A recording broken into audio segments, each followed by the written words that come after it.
Everyone, welcome to my YouTube channel study time with Priyanka.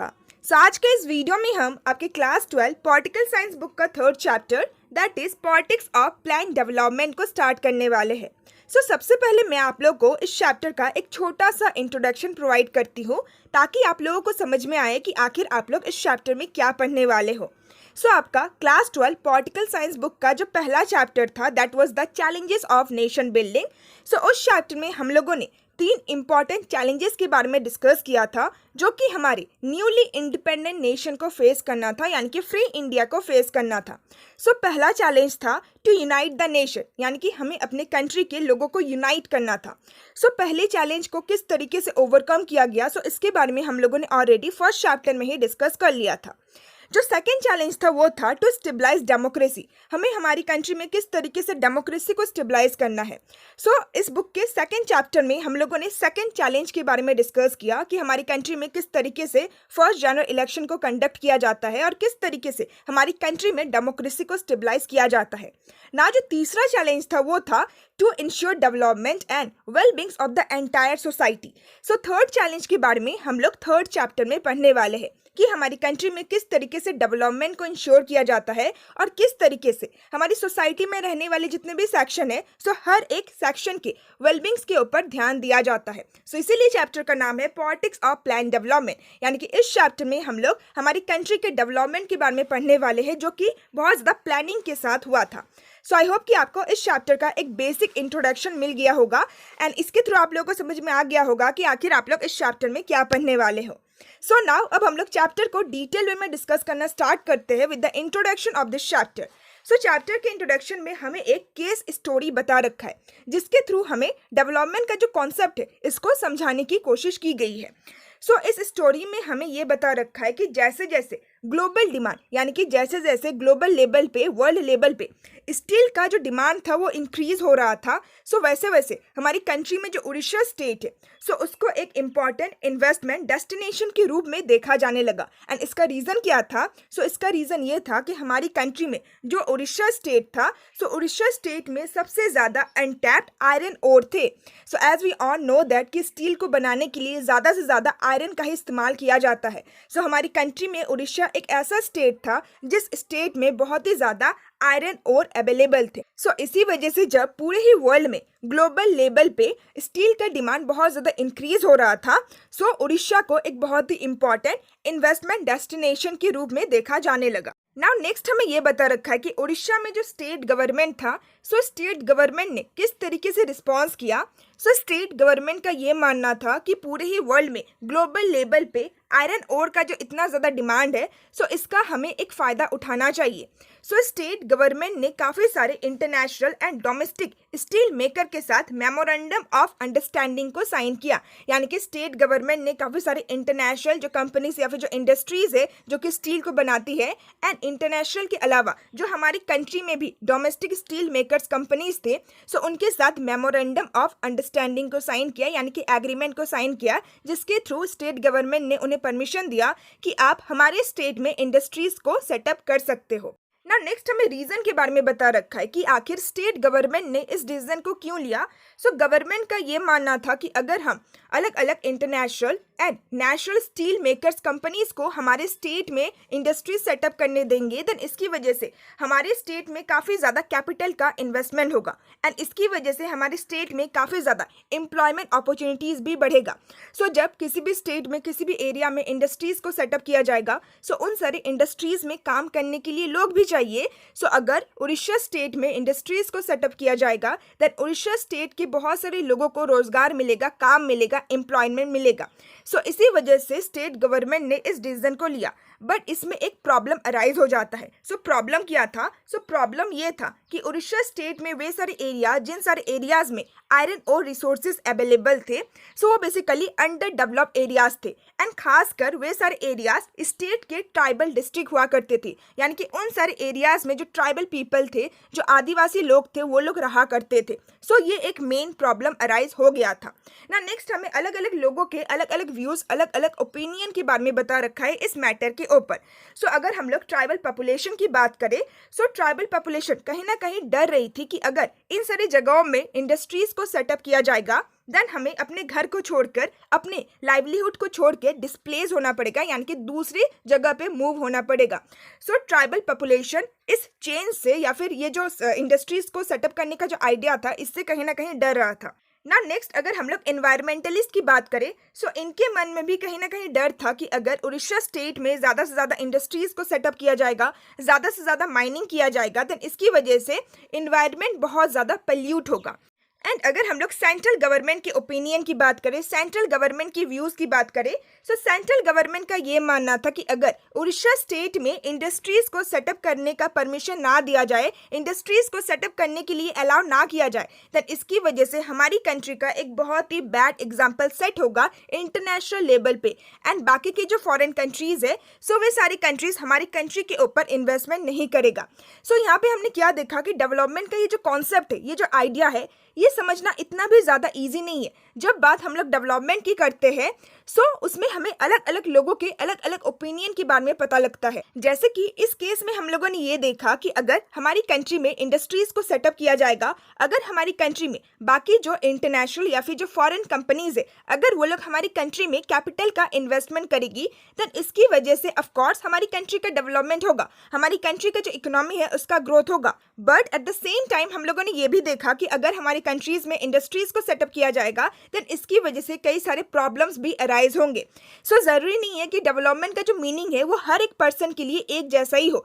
अगर हम लोग ट्राइबल पीपल की बात करें, सो उन्हें अपने प्लेस से डिस्प्लेस होना पड़ेगा। सो उनके लिए इंडस्ट्रीज को अगर सेटअप किया जाता है, देन उनके लिए कोई भी डेवलपमेंट नहीं होगा। अगर हम लोग एनवायरमेंटलिस्ट की बात करें, सो अगर हमारे कंट्री में इंडस्ट्रीज को सेटअप किया जाता है, देन इसकी वजह से हमारी कंट्री में बहुत ही ज़्यादा पॉल्यूशन होगा।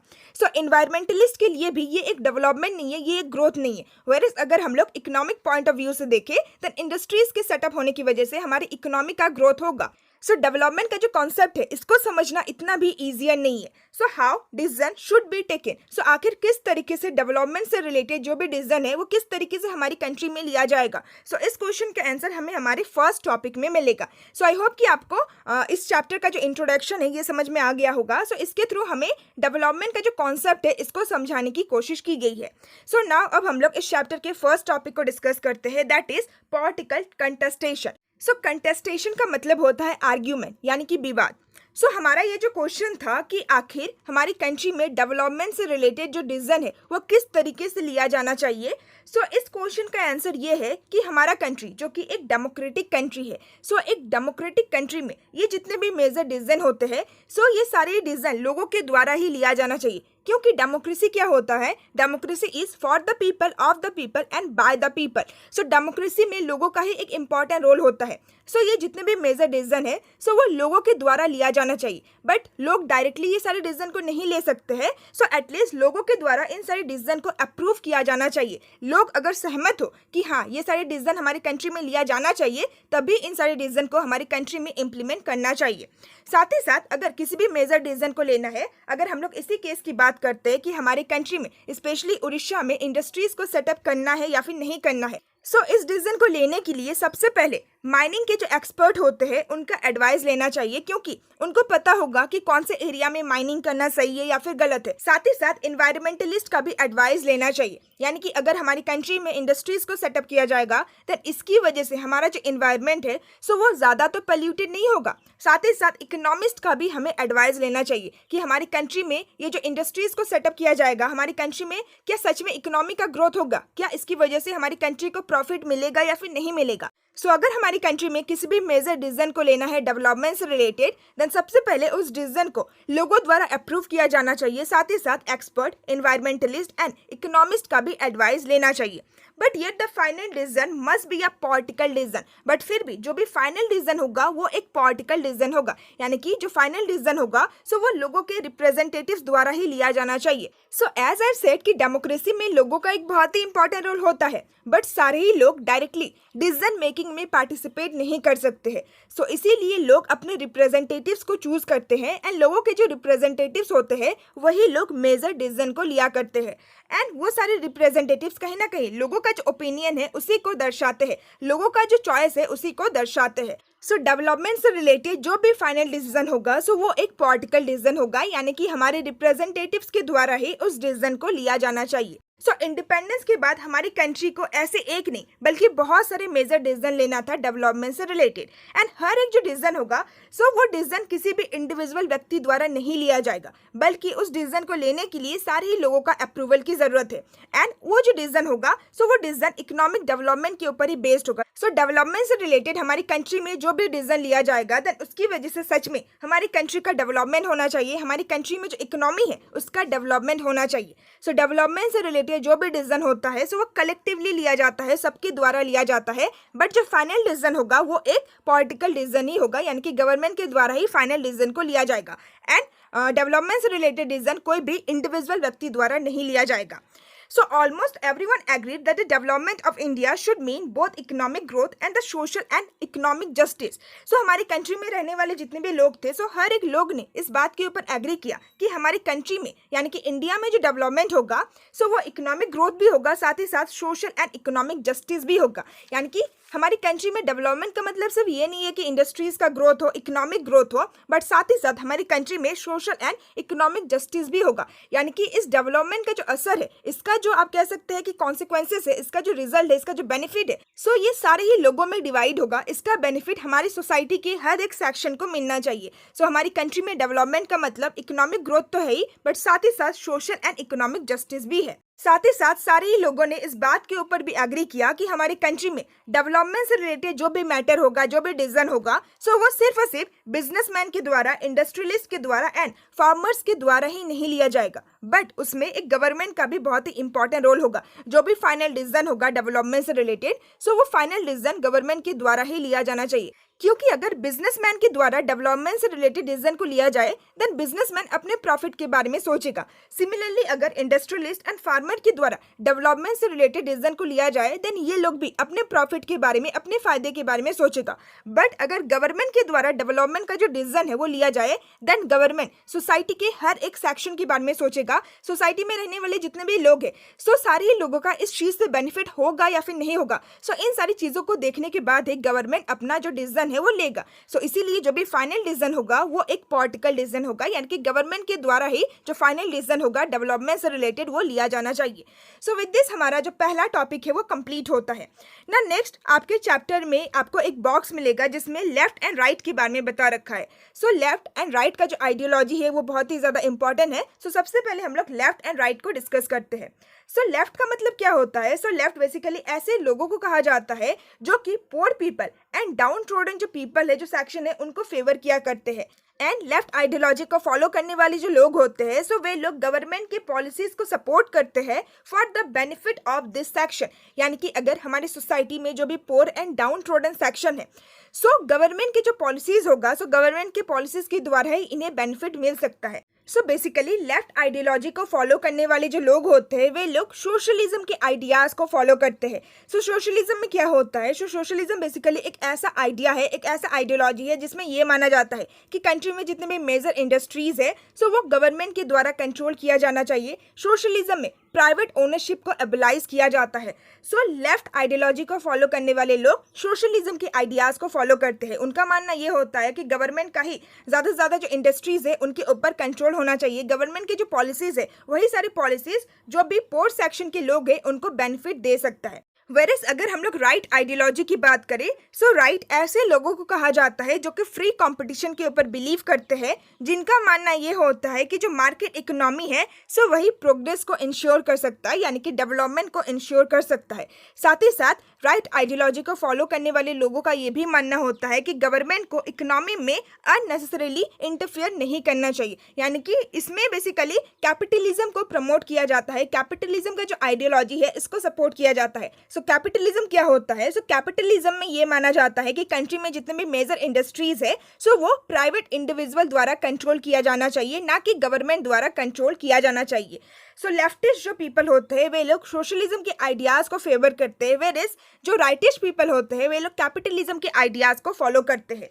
ये दोनों ही जो टर्म है left and right, this term characterize the position of the concerned groups or parties regarding social change and the role of the state in effecting economic redistribution। यानी कि ये दोनों ही टर्म अलग अलग ग्रुप एंड अलग अलग parties के position को बताता है रिगार्डिंग सोशल चेंज, यानी कि अलग अलग ग्रुप या फिर अलग अलग पार्टीज का क्या ओपिनियन होता है सोशल चेंज के ऊपर, साथ ही साथ स्टेट का कितना रोल होना चाहिए इकोनॉमिक रीडिस्ट्रीब्यूशन में, सो इस चीज़ को भी बताता है। सो लेफ्ट आइडियोलॉजी को फॉलो करने वाले जो लोग होते हैं उनका मानना ये होता है कि गवर्नमेंट को ज़्यादा से ज़्यादा इंटरफेयर करना चाहिए इकोनॉमी में, वेयरएज राइट आइडियोलॉजी को फॉलो करने वाले जो लोग होते हैं उनका मानना ये होता है कि गवर्नमेंट को बिल्कुल भी इकोनॉमी में इंटरफेयर नहीं करना चाहिए। सो आई होप कि आपको लेफ्ट एंड राइट का मीनिंग समझ में आ गया होगा। सो लेफ्टिस्ट पीपल बेसिकली सोशलिज्म के आइडियाज को फेवर करते हैं, वेयरएज राइटिस्ट पीपल कैपिटलिज्म के आइडियाज को फेवर करते हैं। सो नाउ अब हम लोग इस चैप्टर के सेकंड टॉपिक को डिस्कस करते हैं, जिस टॉपिक का नाम है द आइडियाज ऑफ डेवलपमेंट। सो इस टॉपिक में हम लोग डेवलपमेंट के आइडियाज के बारे में जानेंगे, डेवलपमेंट की मीनिंग के बारे में जानेंगे। सो अगर हम लोग डेवलपमेंट की मीनिंग की बात करें, सो अलग अलग लोगों के लिए, अलग अलग सेक्शन ऑफ पीपल के लिए डेवलपमेंट का मीनिंग भी अलग अलग होता है। So development could mean different things, for example to an industrialist who is planning to set up a steel plant. So एक इंडस्ट्रियलिस्ट के लिए जो कि प्लान कर रहा है कि मुझे स्टील प्लांट को सेटअप करना है, सो उसके लिए डेवलपमेंट का एक अलग मीनिंग है। एक अर्बन कंज्यूमर के लिए डेवलपमेंट का एक अलग मीनिंग है जो कि स्टील को कंज्यूम करना चाहता है। एंड एक आदिवासी के लिए, यानी कि जो ट्राइबल पीपल होते हैं, सो उनके लिए भी डेवलपमेंट का मीनिंग अलग होता है। सो आदिवासी जिस रीजन में रहते हैं, सो उनके लिए डेवलपमेंट का एक अलग ही मीनिंग होता है। सो सोसाइटी में रहने वाले अलग अलग सेक्शन ऑफ पीपल के लिए डेवलपमेंट का मीनिंग अलग अलग होता है। सो जब भी डेवलपमेंट के टॉपिक के ऊपर डिस्कशन किया जाता है, देन हमें बहुत ज्यादा कॉन्ट्रडिक्शन, कन्फ्लिक्ट एंड डिबेट्स देखने को मिलता है। यानी कि इस टॉपिक के ऊपर, इस मैटर के ऊपर जब भी डिस्कशन को किया जाता है, देन अलग अलग लोगों का अलग अलग ओपिनियन आता है, जिसकी वजह से बहुत ही ज्यादा कॉन्फ्लिक्ट एंड बहुत ही ज्यादा डिबेट हमें देखने को मिलता है। नाउ अगर हम लोग डेवलपमेंट की कॉमन मीनिंग की बात करें कि लोग कॉमनली डेवलपमेंट से क्या समझते हैं, सो development was about becoming more modern. So commonly लोगों का ये मानना होता है कि डेवलपमेंट का मतलब होता है ज़्यादा से ज़्यादा मॉडर्न होना। सो अगर कोई भी कंट्री ज़्यादा से ज़्यादा मॉडर्न है, दैट मीन्स कि उस कंट्री में डेवलपमेंट है। सो कॉमनली लोगों का यही मानना होता है, लोगों का डेवलपमेंट का यही एक मीनिंग होता है। एंड अगर हम लोग मॉडर्न की बात करें कि मॉडर्न क्या होता है, so modern was about becoming more like the industrialised countries of the west. So जब भी हम लोग मॉडर्न कंट्रीज के बारे में सोचते हैं, देन हमारे माइंड में जो यूरोपियन कंट्रीज है, जो अमेरिका जैसे देश है, सो उन्हीं का एक विजन आ जाता है, उन्हीं का हमारे माइंड में एक छवि आ जाता है। सो हम लोग क्या समझते हैं कि अगर हम लोग वेस्टर्न कंट्रीज की तरह इंडस्ट्रियलाइज हो जाए, दैट मीन्स कि हम मॉडर्न हो जाएंगे। एंड अगर हम लोग मॉडर्न हो जाए, दैट मीन्स कि हमारी कंट्री में डेवलपमेंट होगा। सो ऐसा कॉमन पीपल एंड एक्सपर्ट द्वारा माना जाता है, बट ये पूरी तरीके से सच नहीं है। मॉडर्नाइजेशन एंड डेवलपमेंट दो अलग कॉन्सेप्ट है। जरूरी नहीं है कि जिस कंट्री में मॉडर्नाइजेशन होता है उस कंट्री में डेवलपमेंट भी होता है। So it was believed that every country would go through the process of modernization as in the West. So as I've said कि लोगों का ये मानना रहता है कि हर एक कंट्री में मॉडर्नाइजेशन हो सकता है अगर हर एक कंट्री वेस्टर्न कंट्रीज के जैसे प्रोसेस को अडॉप्ट करता है। यानी कि वेस्टर्न कंट्रीज ने जिस पाथ को फॉलो किया था, जिस प्रोसेस को अडॉप्ट किया था मॉडर्न बनने के लिए, सो अगर हम भी उसी सेम पाथ को फॉलो करें, उसी सेम प्रोसेस को फॉलो करें, देन हमारा जो कंट्री है वो भी मॉडर्न हो सकता है। एंड वो प्रोसेस क्या था, वो पाथ क्या था, so which involve the breakdown of the traditional social structures and the rise of capitalism and liberalism। यानी कि अगर हम लोग हमारी कंट्री में जो ट्रेडिशनल सोशल स्ट्रक्चर है, यानी कि जो पुराना सोशल स्ट्रक्चर है, सो अगर उसको हम लोग ब्रेक डाउन कर दे, उसको अगर हम लोग खत्म कर दे, एंड वेस्टर्न कंट्रीज की तरह अगर हम भी हमारी कंट्री में कैपिटलिज्म एंड लिबरलिज्म का जो आइडिया है, जो पॉलिसी है, सो उसको अगर हम लोग अडॉप्ट करते हैं, उसको अगर हम लोग राइज करते हैं, देन हमारी कंट्री में भी मॉडर्नाइजेशन हो सकता है। सो अगर आप लोग वेस्टर्न कंट्रीज के थोड़े से हिस्ट्री को देखोगे, खासकर यूरोपियन कंट्रीज के हिस्ट्री को देखोगे, सो मेडाइवल एज में यूरोपियन कंट्रीज में काफ़ी सारे चेंजेस आते हैं। सो मेडाइवल एज में यूरोपियन कंट्रीज में जो भी ट्रेडिशनल सोशल स्ट्रक्चर था, सो उन सारे पुराने सोशल स्ट्रक्चर को उन्होंने ख़त्म कर दिया एंड उन्होंने अपनी कंट्री में कैपिटलिज्म एंड लिबरलिज्म को प्रमोट किया। सो कैपिटलिज्म क्या होता है? कैपिटलिज्म एक ऐसा इकोनॉमिक सिस्टम होता है जिसमें प्राइवेट ओनरशिप को फेवर किया जाता है, जिसमें यह माना जाता है कि कंट्री के जितने भी इंपॉर्टेंट इंडस्ट्रीज है, सो वो प्राइवेट इंडिविजुअल के द्वारा ओन किया जाना चाहिए, ना कि स्टेट के द्वारा, ना कि गवर्नमेंट के द्वारा। एंड दूसरा है लिबरलिज्म। सो लिबरलिज्म का मतलब ये होता है कि लोगों को ज़्यादा से ज़्यादा पॉलिटिकल फ्रीडम देना, फ्री कॉम्पिटिशन का होना मार्केट में, ताकि लोग अच्छे से कम्पीट कर सके एक दूसरे के साथ। सो ये दोनों जो कॉन्सेप्ट है, ये दोनों जो पॉलिसी या फिर जो आइडियाज़ है, सो इसको एक्सेप्ट किया गया वेस्टर्न कंट्रीज़ में, खासकर यूरोपियन कंट्रीज़ में। सो इन सारे पाथ को फॉलो करके, इन सारे प्रोसेस को फॉलो करके ही जो यूरोपियन कंट्रीज़ है, जो वेस्टर्न कंट्रीज़ है, सो वो मॉडर्न बना है। सो अगर कोई भी कंट्री इन सारे पाथ को फॉलो करता है, इन सारे प्रोसेस को फॉलो करता है, कैपिटलिज्म एंड लिबरलिज्म की पॉलिसी को अडॉप्ट करता है, देन वो कंट्री भी वेस्टर्न कंट्रीज़ की तरह मॉडर्न बन सकता है। एंड अगर वो कंट्री मॉडर्न बन जाता है, दैट मीन्स कि वो कंट्री डेवलप भी हो जाएगा। सो ही एक डेवलपमेंट का डेफिनेशन दिया जाता है कॉमनली लोगों के द्वारा। So modernisation was also associated with the ideas of growth, material progress and scientific rationality. यानी कि मॉडर्नाइजेशन को हम लोग खासकर ग्रोथ के आइडियाज के साथ रिलेट करते हैं। यानी कि जिस कंट्री में ज़्यादा ग्रोथ होता है, उस कंट्री में ज़्यादा से ज़्यादा मॉडर्नाइजेशन होता है। जिस कंट्री में मैटेरियल प्रोग्रेस होता है, मैटेरियल प्रोग्रेस यानी कि ज़्यादा से ज़्यादा इंडस्ट्रीज़ का डेवलपमेंट होता है, इंफ्रास्ट्रक्चर का डेवलपमेंट होता है, सो उन सारी कंट्रीज़ में ज़्यादा से ज़्यादा मॉडर्नाइजेशन भी होता है। एंड साथ ही साथ साइंटिफिक रैशनैलिटी, यानी कि जिस कंट्री में साइंस का इस्तेमाल किया जाता है, रीजन एंड लॉजिक का इस्तेमाल किया जाता है, सो वो कंट्री मॉडर्न होता है। सो अगर हम लोग मॉडर्नाइजेशन का डेफिनेशन देखें, सो वे सारी कंट्रीज, जिन सारी कंट्रीज में ग्रोथ होता है, मैटेरियल प्रोग्रेस होता है एंड साइंटिफिक रैशनैलिटी होता है, सो वे सारी कंट्रीज ही मॉडर्न बन सकते हैं। वे सारी कंट्रीज मॉडर्नाइज्ड कंट्री है। सो इस तरीके का डेवलपमेंट का जो आइडिया है, इसी के बेसिस पे लोग अलग अलग कंट्रीज को कैटेगराइज करते हैं इनटू डेवलप्ड, डेवलपिंग और अंडर डेवलप्ड कंट्रीज। यानी कि जिन सारी कंट्रीज में बहुत ज़्यादा मैटेरियल प्रोग्रेस होता है, ग्रोथ होता है, साइंटिफिक रैशनैलिटी होता है, सो वे सारी कंट्री डेवलप कंट्री है। जिन सारी कंट्रीज में ये सब कुछ हो रहा है धीरे धीरे,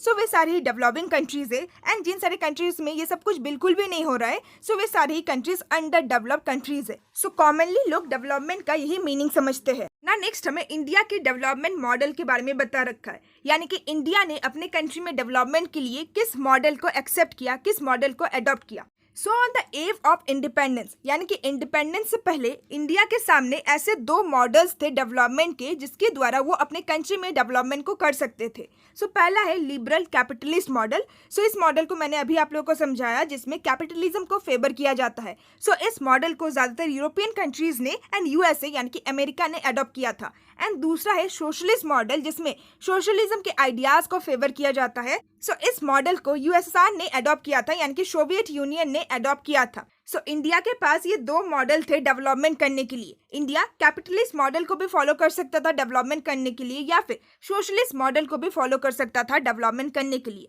सो नाउ अगर हम लोग सपोर्टर्स की बात करें, यानी कि ऐसे कौन लोग थे इंडिया में जो कि कैपिटलिस्ट मॉडल को सपोर्ट करते थे, एंड ऐसे कौन लोग थे जो कि सोशलिस्ट मॉडल को सपोर्ट करते थे। सो इंडिया में ऐसे बहुत सारे लोग थे जो कि सोवियत मॉडल ऑफ डेवलपमेंट से बहुत ही ज़्यादा इम्प्रेस थे। सो सोवियत यूनियन बेसिकली यूएसएसआर को कहा गया है। सो यूएसएसआर का जो सोशलिस्ट मॉडल था, सो इस मॉडल ऑफ डेवलपमेंट से इंडिया में कई सारे लोग बहुत ही ज़्यादा इम्प्रेस थे। जैसे कि फॉर एग्जांपल कम्युनिस्ट पार्टी के जो लीडर्स थे, सोशलिस्ट पार्टी के जो लीडर्स थे, एंड इवन जो जवाहरलाल नेहरू थे जो कि कांग्रेस के लीडर थे, सो ये सारे लोग सोवियत यूनियन का जो सोशलिस्ट मॉडल था, इससे बहुत ही ज़्यादा इम्प्रेस थे। एंड ऐसे बहुत ही कम लोग थे इंडिया में जो कि अमेरिकन स्टाइल ऑफ कैपिटलिज्म से इम्प्रेस थे, यानी कि जो कि यूएसए या फिर यूरोपियन कंट्रीज़ का जो कैपिटलिस्ट मॉडल है उसको सपोर्ट करते थे। सो इंडिया चाहे जिस भी मॉडल को चूज करे अपने कंट्री में डेवलपमेंट करने के लिए, बट ये बात क्लियर था कि हमारी कंट्री में पॉवर्टी को कैसे एलिमिनेट किया जाए, पॉवर्टी को कैसे रिड्यूस किया जाए। सो ये जो टास्क है और हमारी सोसाइटी में किस तरीके से सोशल एंड इकोनॉमिक रीडिस्ट्रीब्यूशन को किया जाए, सो ये जो टास्क है, सो ये दोनों ही टास्क गवर्नमेंट का है, रिस्पॉन्सिबिलिटी है। सो हमारे इंडिया ने बेसिकली मिक्स्ड इकोनॉमी को चूज किया। दैट मीन्स कि हमारी कंट्री ने कुछ ना कुछ आइडियाज़ कैपिटलिज्म का भी लिया एंड कुछ कुछ आइडियाज सोशलिस्ट का भी लिया। सो दोनों का एक मिक्सचर हमें इंडिया में देखने को मिला। सो इंडिया में कुछ ऐसे इंडस्ट्रीज है जो कि गवर्नमेंट के द्वारा कंट्रोल किए जाते हैं, वेरस हमारी कंट्री में ऐसे कई सारे इंडस्ट्रीज है जो कि प्राइवेट इंडिविजुअल के द्वारा ओन किया जाता है। सो हमारी कंट्री ने एक मिक्स्ड इकोनॉमी को चूज किया हमारी कंट्री में डेवलपमेंट करने के लिए। सो आई होप कि आपको टॉपिक नंबर 2 भी बहुत ही अच्छी तरीके से समझ में आ गया होगा। ना हमारा जो 3rd टॉपिक है इस चैप्टर का, वो है प्लानिंग। सो इस टॉपिक में हम लोग डेवलपमेंट के लिए प्लानिंग के बारे में जानेंगे। सो इस टॉपिक में हम लोग प्लानिंग के बारे में पढ़ने वाले हैं। सो जैसे कि चैप्टर का नाम ही है the politics of plan development. So हमारी कंट्री में जो डेवलपमेंट होता है सो वो प्लानिंग के साथ होता है। सो नाउ इस टॉपिक में हम लोग उसे प्लानिंग के बारे में पढ़ने वाले हैं। सो अभी तक हम लोगों ने इस चैप्टर में जितने भी टॉपिक्स को डिस्कस किया, सो सारे टॉपिक्स को पढ़ने के बाद हमें ये पता चलता है कि डेवलपमेंट का जो ये आइडिया है, ये जो कॉन्सेप्ट है, सो इसके रिगार्डिंग अलग अलग लोगों का अलग अलग ओपिनियन होता है। बट इन सारी डिफरेंसेस के बावजूद हमारी कंट्री के सारे ही लोगों ने इस बात के ऊपर एग्री किया था कि हमारी कंट्री में डेवलपमेंट का जो आइडिया है, डेवलपमेंट का जो कॉन्सेप्ट है, सो वो सिर्फ और सिर्फ प्राइवेट एक्टर्स यानी कि प्राइवेट इंडिविजुअल के ऊपर ही नहीं छोड़ना चाहिए, बल्कि हमारी कंट्री में जो गवर्नमेंट है, सो गवर्नमेंट को भी एक इम्पॉर्टेंट रोल प्ले करना चाहिए हमारी कंट्री के डेवलपमेंट को प्लान करने के लिए या फिर डिजाइन करने के लिए ना। नेक्स्ट हमें बॉम्बे प्लान के बारे में बता रखा है। सो हम लोग कॉमनली ये एज्यूम करते हैं, ये मानते हैं कि जितने भी प्राइवेट इन्वेस्टर्स होते हैं, जैसे कि फॉर एग्जांपल इंडस्ट्रियलिस्ट या फिर बिग बिजनेस एंटरप्रेन्योर यानी कि जो बड़े बड़े बिजनेसमैन होते हैं, सो ये लोग बेसिकली प्लानिंग का जो आइडिया है इसको सपोर्ट नहीं करते हैं, इसको अपोज करते हैं यानी कि इसको लाइक नहीं करते हैं। और हम लोग कॉमनली ये मानते हैं कि जितने भी प्राइवेट इन्वेस्टर्स होते हैं, सो उन लोगों को एक ओपन इकोनॉमी चाहिए यानी कि एक फ्री मार्केट चाहिए जिसमें गवर्नमेंट का या फिर स्टेट का कोई भी कंट्रोल ना हो। सो ये हम लोग कॉमनली एज्यूम करते हैं, बट हमारे कंट्री में ऐसा नहीं होता है। रैदर हमारी कंट्री में जितने भी बिग इंडस्ट्रियलिस्ट थे, सो वे लोग 1944 में एक साथ आते हैं, एक साथ इकट्ठा होते हैं एंड साथ मिलकर कलेक्टिवली वो लोग एक जॉइंट प्रपोजल को ड्राफ्ट करते हैं for setting up a planned economy in the country, यानी कि हमारी कंट्री में प्लानिंग के साथ डेवलपमेंट हो, एक प्लान्ड इकोनॉमी हो। सो इसके लिए जितने भी बिग इंडस्ट्रियलिस्ट थे, सो वे लोग एक जॉइंट प्रपोजल को ड्राफ्ट करते हैं एंड इसी को बॉम्बे प्लान कहा जाता है। सो बॉम्बे प्लान में ये डिसाइड किया गया कि हमारी कंट्री में जो गवर्नमेंट है, जो स्टेट है, सो उनके द्वारा कुछ मेजर इनिशिएटिव्स को लिया जाए यानी कि कुछ मेजर स्टेप्स को लिया जाए in industrial and other economic investment. So हमारी कंट्री में किस तरीके से इंडस्ट्रियल इन्वेस्टमेंट करना है, दूसरे किस तरीके से इकोनॉमिक इन्वेस्टमेंट करना है, सो इन सारी चीजों से रिलेटेड गवर्नमेंट के द्वारा एक मेजर इनिशिएटिव लिया जाए। सो लेफ्ट से लेकर राइट तक यानी कि लेफ्ट आइडियोलॉजी को फॉलो करने से लेकर राइट आइडियोलॉजी को फॉलो करने वाले जो लोग थे, सो सभी लोगों ने हमारी कंट्री में एक प्लान डेवलपमेंट होना चाहिए, डेवलपमेंट के लिए एक प्लानिंग होना चाहिए। सो ये हमारी कंट्री के सारे ही लोगों द्वारा चूज किया गया after independence. So now next हमें प्लानिंग कमीशन के बारे में ही बता रखा है। सो जैसे ही इंडिया को इंडिपेंडेंस मिलता है, सो हमारी कंट्री में एक प्लानिंग कमीशन को सेटअप किया जाता है हमारी कंट्री में डेवलपमेंट को इंश्योर करने के लिए, डेवलपमेंट को प्लान करने के लिए। एंड हमारी कंट्री के जो प्राइम मिनिस्टर थे, सो वही प्लानिंग कमीशन के चेयरमैन बनते हैं। So it become the most influential and central machinery for deciding what path and strategy India would adopt for its development. So planning commission एक बहुत ही इंपॉर्टेंट एंड एक बहुत ही central machinery बन गया ये डिसाइड करने के लिए कि इंडिया कौन से पाथ को चूज करे, कौन से स्ट्रैटेजी को फॉलो करे अपने कंट्री में डेवलपमेंट को अडॉप्ट करने के लिए, डेवलपमेंट को इंश्योर करने के लिए। सो विद दिस हमारा टॉपिक नंबर 3 भी कंप्लीट होता है। So planning commission and NITI Aayog को हम लोग और भी डिटेल में डिस्कस करेंगे हमारे नेक्स्ट वीडियो में। सो नीति आयोग आपका एक एडेड टॉपिक भी है। सो ये सब कुछ हम लोग हमारे नेक्स्ट वीडियो में डिस्कस करेंगे। सो आज के इस वीडियो में हम लोगों ने जितने भी टॉपिक्स को डिस्कस किए, सो आई होप कि आपको सारे ही टॉपिक्स बहुत ही अच्छी तरीके से समझ में आ गए होंगे। बट स्टिल अगर आपको कोई भी डाउट होता है देन प्लीज कमेंट में डाउन, मैं ट्राई करूंगी कि आपके सारे डाउट्स को क्लियर कर सकूं। सो अगर अभी तक आप लोगों ने अपने प्रीवियस चैप्टर्स के एक्सप्लेनेशन वीडियोस को नहीं देखा है then please check out my description box. Description box में आपको फर्स्ट एंड सेकंड चैप्टर का एक्सप्लेनेशन वीडियोस का लिंक मिल जाएगा। साथ ही साथ अगर आपको अपने क्लास 12 हिस्ट्री के भी सारी चैप्टर्स को ऐसे ही डिटेल में समझना है then again please check out my description box. Description box में आपको क्लास 12 हिस्ट्री का प्लेलिस्ट का लिंक भी मिल जाएगा। सो नाउ आज के इस वीडियो का एंड करते हैं। सो बाकी के टॉपिक्स हम अपने नेक्स्ट वीडियो में डिस्कस करेंगे। सो अगर आपको नेक्स्ट पार्ट चाहिए देन प्लीज कमेंट में डाउन, एंड अगर आपको आज का ये वीडियो अच्छा लगा then please like my video and please share this video with your friends and classmates. So now see you also in my next video. Till then, bye bye and stay tuned to my channel, and thanks for watching my video.